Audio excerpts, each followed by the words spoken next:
Спасибо, что были победу. Будем очень рады видеть вас снова. Желаю всего доброго, хорошего вечера. Dear customers, the captain speaking. Welcome to Altaria.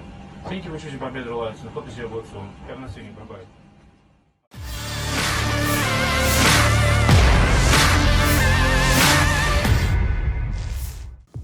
Seorang pilot Rusia tengah menjadi sorotan di media sosial lantaran mengecam serangan negaranya di Ukraina.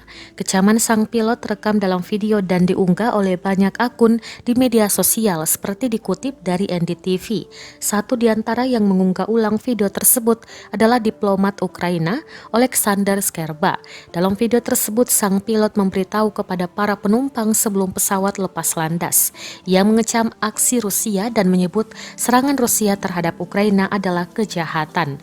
Hal itu ia sampaikan dalam sebuah pengumuman dalam bahasa Inggris dan Rusia. Setelahnya sang pilot tersebut mendapatkan tepuk tangan dari para penumpang. Sontak video sang pilot tersebut langsung menjadi viral di media sosial. Bahkan diplomat Ukraina Oleksandr Skerba menyebut sangat menghargai keberanian yang ditunjukkan sang pilot. Dalam postingan di Twitter, Skerba mengutip sebagian perkataan sang pilot kepada para penumpang. Skerba pun menyebut sang pilot membuat pernyataan yang sangat berani. Ia juga menuliskan hashtag populer seperti Stand with Ukraina sambil mengagumi keberanian yang ditunjukkan oleh pilot.